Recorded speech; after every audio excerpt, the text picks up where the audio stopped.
इस चैनल में आप सभी लोगों का स्वागत है। इस चैनल को सब्सक्राइब करने के लिए इस रेड बटन पर क्लिक करें और इस बेल आइकन को प्रेस करें, जिससे इस चैनल पर कोई भी वीडियो आएगा वो आपको सबसे पहले प्राप्त होगा।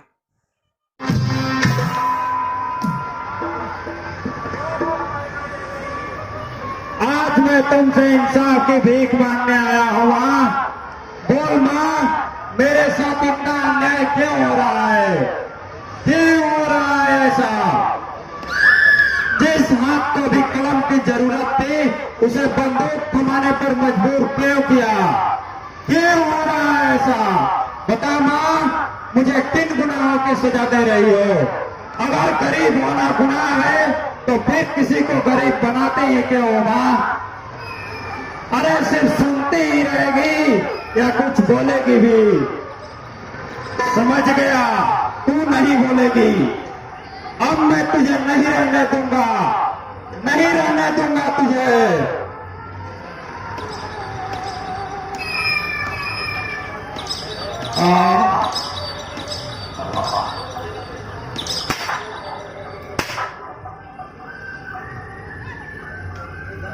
और ललकार से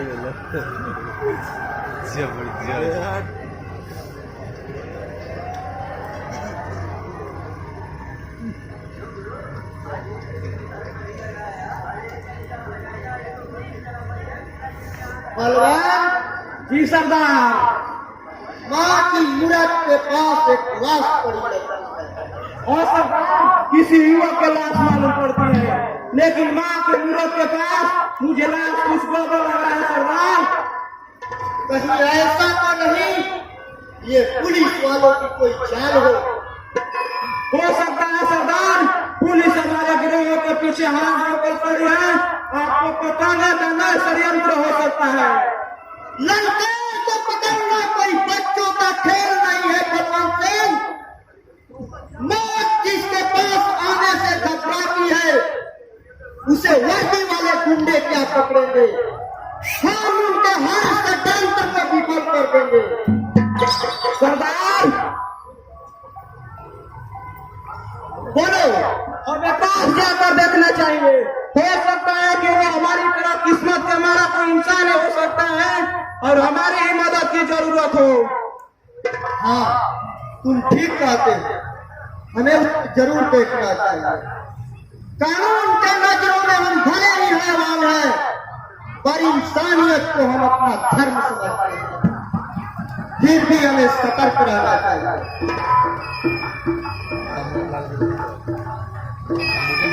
बलवान जी सरदार, तुम लोग मंदिर के चारों तरफ दीवार बनकर खड़े हो जाओ, मैं उसे जाकर देखता हूँ।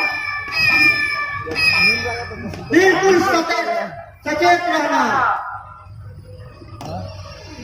नहीं तो ये हमारे लिए मुसीबत बन सकती है।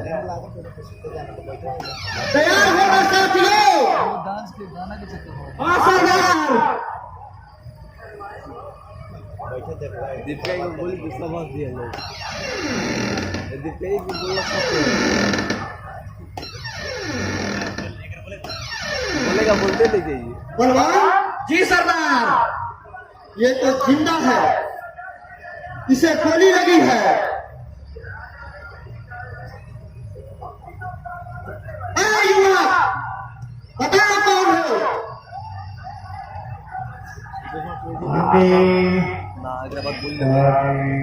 बलवान जी सरदार, पानी की व्यवस्था करो।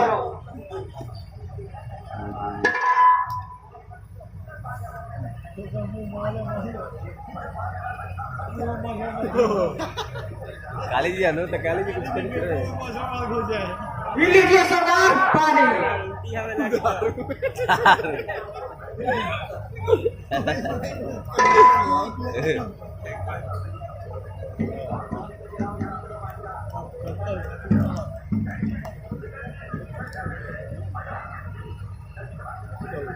लो युवक, पानी पियो।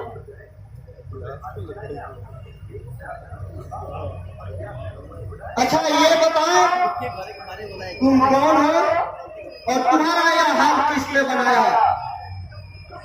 इस सुनसान जंगल में तुम कैसे आ गए? कहीं तुम पुलिस वाले तो नहीं हो? नहीं, मैं पुलिस वाला नहीं हूँ। पुलिस से भागते भागते ही मैं इस विराट जंगल में आ गया हूँ। मेरा नाम रवि है। लेकिन पुलिस वाले तुम्हारे पीछे क्यों पड़े हैं? जेल से भागकर मैंने एक खून किया है। खून? और जेल से भागकर? हाँ, मैंने अपनी प्रेमिका के होने वाले पति की हत्या की है जेल से भागकर।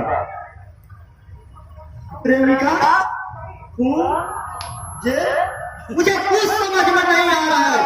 साफ साफ बताओ रवि, तुम्हारे साथ क्या हुआ है?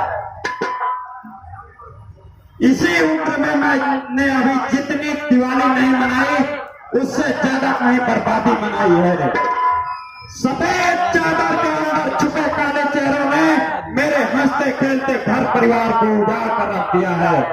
खुद तो समाज का रखवाले करने वालों ने मेरे सुख चैन को बड़ी बेरहमी से लूटा है। कौन है वो लुटेरा जो तुम्हारे सुख चैन को लूटा है? किस किस का नाम बताऊं? जिसने चाहा जी भर के लूटा। हाँ, तेज प्रताप और लुटेरा जरूर है जिससे मुझे हर जख्मों का हिसाब वसूल करना है। उसकी मौत मेरी जिंदगी की प्रतिज्ञा है, तो धरती से सिंदूर का नाम मिटाना भी मेरी प्रतिज्ञा है। सिंदूर तो औरतों के सिंगार की निशानी होती है, फिर उससे इतनी घृणा? कहानी बड़ी लंबी लेकिन अधूरी है। अगर मेरी बर्बादी की कहानी सुनना ही चाहते हो तो सुनो। हाँ हाँ बताओ। जिस दिन इस कहानी की शुरुआत हुई वह मेरी खुशी की अंतिम दिन था। यूनिवर्सिटी में टॉप आने पर मुझे गोल्ड मेडल मिला था। मैं मेडल लेकर खुशी से उछलते अपने पापा के कब्जाले पहुंचा। सोचा पापा मेरी सफलता पर खुश होकर मुझे बधाई और इनाम देंगे, और क्या हुआ? वहां पहुंचने पर मुझे पता चला कि मेरे पापा की हत्या हो चुकी है, क्योंकि मेरे पापा वक्त के साथ समझौता न करने वाले निर्भीक पत्रकार थे। मेरे पापा की हत्या क्यों और किसने की मुझे आज तक पता नहीं चला। मुझे अपने पापा के हत्यारे तक भी पहुंचना है। तुम्हारे पिताजी की निष्पक्ष पत्रकारिता की गाज जिस पर गिरी होगी उसी ने उनकी निर्मम हत्या की होगी।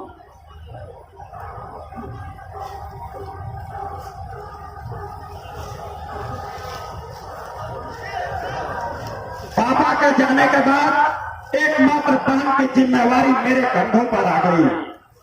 बहन की शादी करनी थी जबकि हम दाने दाने के मोहताज थे। एक और बेरोजगारी की भूख मुझे जलाई जा रही थी तो दूसरी ओर बहन की शादी की चिंता मुझे पागल करने पर तुली हुई थी। इसी बीच एक दिन मेरी भेंट तेज प्रताप से हुई, जिसे लोग सच्चे समाज का सेवक कहते हैं। उसने यह कहकर कि तेरी बहन मेरे बेटे की पसंद है मुझसे मनीषा का हाथ मांगा। अंदर पाए दुआ मैंने हाँ कर दी, लेकिन शादी के एक वक्त पर उस नीच ने अपनी नीचता दिखाई दी। उसने तिलक के रूप में इतनी बड़ी रकम की मांग कर दी जिसे मैं पूरा करने का सोच भी नहीं सकता था।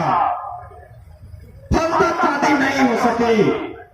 दरवाजे से बराती का लौटना मेरी बहन सहन नहीं कर पाई और मुझसे नफरत करती हुई उसने आत्महत्या कर ली।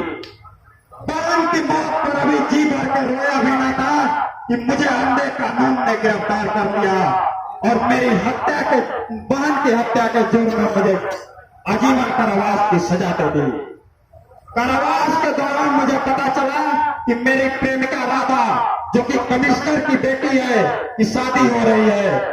इसी बीच मुझे जेल से भागने का मौका मिल गया और मैंने जेल से भागकर राधा के होने वाले पति की हत्या कर दी।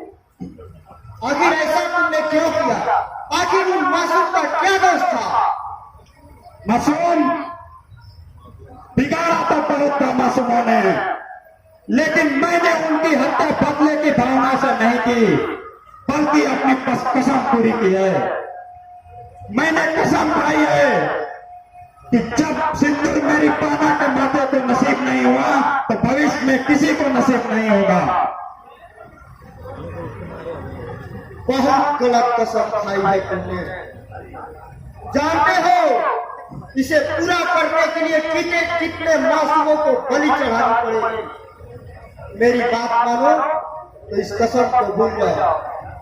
और कहां बनकर टूट पड़े उन जालिमों पर जिन्होंने तुम्हें तड़पाया है। खुद को इतना शक्तिशाली बनाओ कि तेरी कहानी जब मातम बनाने वालों के धड़कने बंद हो जाए। चला दो शराफत की चादर और पहन लो गोलियों की आग। छोड़ दो आशा कदम की और उठा लो बंदूक। रवि से रास्ता बनकर अपने दिल दहलाने वाली कहानी का अंत इतना भयानक बना दो, इतना भयानक बना दो कि तेरा नाम सुनकर समाज के लुटेरों की धड़कनें बंद हो जाए। मुझे क्या करना है मुझे अच्छी तरह मालूम है। पहले तुम ये बताओ कि तुम हो कौन और मुझसे इतनी हमदर्दी की वजह। डाकू ललकार सिंह का नाम सुने हो? हाँ सुना तो जरूर हूँ। लोग कहते हैं कि बड़ा ही वो कठोर और निर्दयी है। हाँ तो मैं ही वह ललकार हूँ जिसकी एक इशारे पर लोगों की धड़कनें बंद हो जाया करती है। ओ तो तुम्हें जब तुम ललकार से हो, डाकू होकर भी अच्छा खासा भाषण दे लेते हो। तू क्या समझते हो कि मैं तेरी बातों में आकर अब तेरी तरह डाकू बनकर तेरे साथ डाका डालूंगा? ऐसा नहीं होगा। मुझे तुम में और उनमें जिनसे मेरी जंग शुरू हुई है कोई फर्क नहीं है। तुम रात के अंधेरे में डाका डालते हो और तो दिन के उजाले में। बंद करो अपना यह बकवास, आराम करने दो मुझे। तुम मेरी बात मानो या ना मानो ये तुम पर निर्भर करता है, लेकिन जो तुम समझ रहे हो मैं वैसा नहीं। मैं समाज के लुटेरों को लूटता हूँ, ना कि बेबस और गरीब लोगों को। मैं भी तुम्हारी तरह परिस्थितियों का मरा इंसान हूँ। मेरी कहानी भी कुछ कुछ तुम जैसी है। मेरे सीने में भी अमीरों के प्रति प्रतिशोध की आग धड़क रही है। प्रतिशोध की ज्वाला ने मेरे अंदर के भोलेपन को जलाकर मुझे कठोर बना दिया है। यह सारा इलाका मेरा नाम सुनकर थर्रा उठता है। जिन लोगों से तुम्हें लोहा लेना है उनके हाथ पांव इतने लंबे हैं तुम अकेले उनका कुछ नहीं बिगाड़ सकते। यह मत समझना कि तुम्हारी लड़ाई सिर्फ तेज प्रताप से है।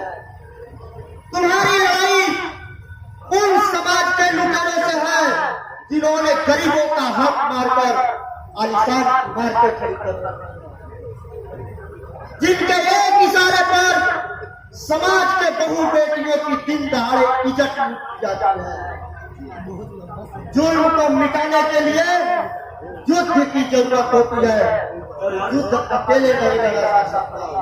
इतिहास गवाह है, मर्यादा पुरुषोत्तम भगवान श्री रामचंद्र को भी पांडवों की सहायता लेनी पड़ी थी। अगर सचमुच तुम्हें अपनी ये लड़ाई जीतनी है, समाज के रावणों को मिटाना है तो महासंग्राम का ऐलान कर दो। ललकार गिरोह वानरी सेना बनकर तुम्हारे साथ है। क्षमा कीजिए, मैंने आपको गलत समझा। कुत्ते को मारने के लिए कुत्ता बनना ही पड़ता है। मैं आपकी बातों से सहमत हूं। मुझे आशीर्वाद दीजिए कि चला सकूं जालिमों की उस दुनिया को जहां गरीबों पर अत्याचार और मां बहनों की इज्जत के साथ खिलवाड़ होता है। मेरा आशीर्वाद हमेशा तुम्हारे साथ रहेगा रत्ता। लो इसे संभालो। 10 मिनट देख लेते हैं।